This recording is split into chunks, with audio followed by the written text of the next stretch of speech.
सवाल क्या होता है? सवाल करो जल्दी से। एक सवाल एक वो गाना, एक वो फिल्म टोटली महिला सशक्तिकरण पे आधारित है, लेकिन ये नाम जो है नार का सूर, इसमें कहीं ना कहीं नार जो है इसको क्या नारी का सूर अवधि में नार बोलते हैं ना। तुलसीदास जी का फेमस क्या था वो, अच्छा नहीं था वो, लेकिन वो क्या था,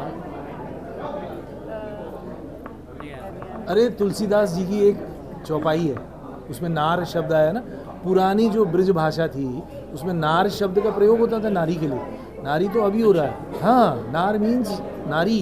तुम इधर आओ, इधर बैठो, मैं वहाँ सवाल करता हूँ।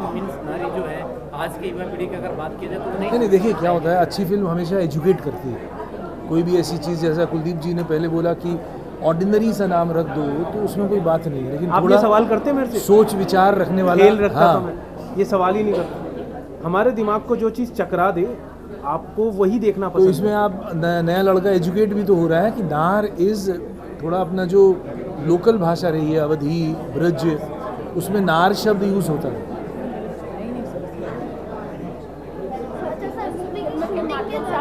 जैसे नारी को लेकर बात हो रही है, तो हाँ, कभी आपने मेन वर्सेस वुमेन करवाया था शूटिंग के दौरान? क्या होता था?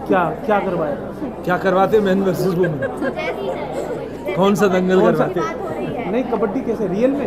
नहीं, रियल में भी, मतलब अगर मजाक के तौर पर कोई मेन वर्सेस वुमेन आपको होता था कि कॉम्पिटिशन कौन से हर सीन में 50 आर्टिस्ट होते थे, हर सीन में। तो अब तुम बताओ, उस वक्त मैन और वुमेन का मैं मैच कराता तो मेरा क्या हाल होता? तुम और क्या करवाना चाहते हो?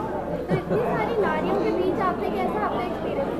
हाँ, ये अच्छा सवाल है। ये नारियां बता सकती हैं, वो उनका सवाल। नहीं, उनका तो Actually, होगा ही, लेकिन आपका एक्सपीरियंस आपका बताइए। क्या एक्सपीरियंस? देखो, मैंने ना शादी नहीं करी, तो अगर शादी कर लेता तो मैं इतनी सारी नारियों के साथ काम नहीं करता।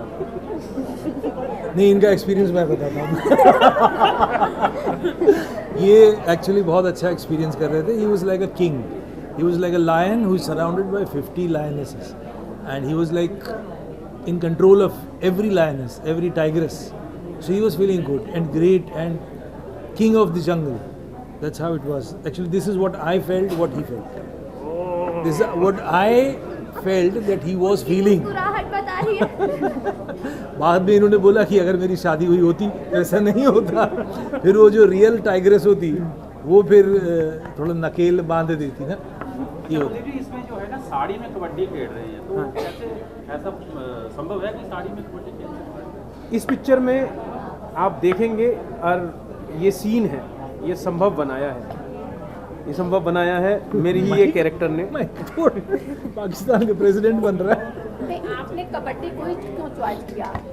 मैंने बताया ना, क्रिकेट भी हो सकता था। हाँ हो सकता था, क्रिकेट करता तो आप ये कहती कि आप कबड्डी भी कर सकते थे, इसलिए मैंने।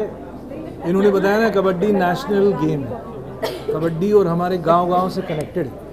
क्रिकेट अभी भी थोड़ा अर्बन खेल है, आप हॉकी भी। एक दिल से बात बताइए, क्रिकेट होता तो आप देखने जाते? सच सच बताइए, क्यों नहीं? अगली क्रिकेट पे बनाऊंगा। हमने आपका जो है कि देखा ट्रेलर देखा, उसमें आप बोल रहे हैं कि महिलाओं को उसके मतलब अंतर्गत ही रहना चाहिए, तो ये लगता नहीं कि ये ठीक है? और जिस तरह से अगर ज़्यादा मतलब बढ़ाएंगे तो ये घर भी कहीं टूटने की ज़्यादा संभावना है। हाँ, ये कैरेक्टर जो भैरव सिंह का कैरेक्टर है, ये तो यही फील करता है। तो आप ये कहना चाहते हैं कि ये सही फील कर रहा है, सही बात कह रहा है। इससे ज़्यादा बढ़ावा देने से कहीं ऐसा नहीं लगता लोगों के घर टूटेंगे? औरतों को ज़्यादा बढ़ावा देने से क्योंकि आजकल जैसे बहुत सारे आपके अंदर भैरव सिंह आ रहा है। रियल लाइफ में फिर भी वो जो पॉइंट कह रहे हैं, इसमें कहीं ना कहीं फिल्म में कहीं काली का भी सीन दिखाया गया है। हाँ, ये एक्चुअली जब आप फिल्म देखेंगे ना तो पता चल जाएगा। बेसिकली काली से मतलब यही है कि वो रिप्रेजेंट करते हैं कि अगर समय आता है तो औरत काली का भी रूप रख सकती है, दुर्गा भी बन सकती है। तो हमारे यहाँ एक्चुअली ये इसी तरीके से चीज़ों को करते हैं। और जागरण में वो शेर पे बैठा के बच्ची को लाते हैं तो वो संतोषी माता नहीं बन जाती। जो अभी काली का एक पोस्टर विवादों में आई थी, हाँ। एक आपकी मूवीज में भी पोस्टर काली का है। हाँ। क्या आप दोनों में क्या कहना चाहेंगे? फ़र्क सिर्फ दोनों में ये था कि वहाँ पर देखिए, जो भारतवर्ष है वो बहुत सारी चीज़ों से बंधा हुआ है, बहुत स्पिरिचुअल जगह बोलते हैं इसको। यहाँ पर जो देवी देवताएं हैं उनके ऊपर इतने सारे आप देखते ही हैं, पॉलिटिकली भी होता है सारी चीज़, तो भावनाएं जुड़ी हुई होती हैं। तो आप जब लाखों करोड़ों अरबों लोगों की भावनाएं हैं उनके साथ खेल नहीं सकते जस्ट बिकॉज ऑफ कि हम ये कहते हैं कि ये क्रिएटिव था। तो क्रिएटिव कई बार ना बहुत सारी चीज़ें आती हैं अपने मन में ना, तो आप कर तो नहीं देते हैं, तो आप उसको अपने मन में रखो, उसको बाहर लेके आना। ऐसा क्रिएटिव मत करो, लोगों की भावना क्या कहता है ठेस पहुंचना चाहिए। हमारा यही था कि हमने जो दिखाया है वो रियल में काली को लोग इस तरीके से मानते हैं। आपके उस सवाल का जवाब देना चाहूँगा, वो सही सवाल है क्योंकि वो एक तबके को, एक सेक्शन को रिप्रेजेंट कर रहा है आपका वो सवाल। तो भैरव सिंह ये मानता है कि नारी को घर की चारदीवारी के अंदर ही रहना चाहिए, है ना, लेकिन आप जो कह रहे हैं कि क्या उससे मतलब ये घर टूटेगा या वगैरह, तो समाज में बहुत लोग हैं ऐसे जो यही चाहते हैं कि नारी एजुकेशन या नारी की तरक्की या नारी की सशक्तिकरण ना हो। सशक्तिकरण का मतलब अगर हम बहुत सीमित दायरे में सोचें तो यही है कि independent woman who can earn her own money, जो अपने पैरों पे खड़ी हो। उससे घर टूटने का जो अंदेशा है वो थोड़ा सा उसमें भी परिवर्तन लाना ज़रूरी है, और परिवर्तन आ रहा है। घर इसलिए टूटते हैं क्योंकि जो पुरुष है वो पुराने विचारों से ही चल रहा है। पुरुष को भी नए थॉट्स को स्वीकार करना है, पुरुष को नई औरत को स्वीकार करना है। वो जो इंडिपेंडेंट वुमन है, वो जो अपनी मर्ज़ी से बाहर निकलेगी, काम करेगी, कुछ उसके दोस्त बनेंगे। अब दोस्त का मतलब ये थोड़ा है कि हर जगह ख़राब रिश्ते ही होंगे। तो पहले जो स्त्री को दायरे में रखा था, पर्दे में रखा था, उसकी वजह अलग थी, वो एक सभ्यता की रिक्वायरमेंट थी।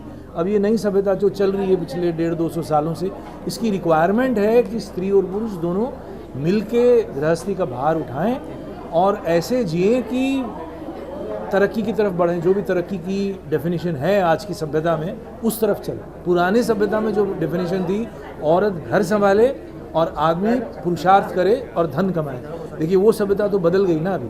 तो बदली हुई जो व्यवस्था है उसको हमें एक्सेप्ट करते हुए जीना होगा।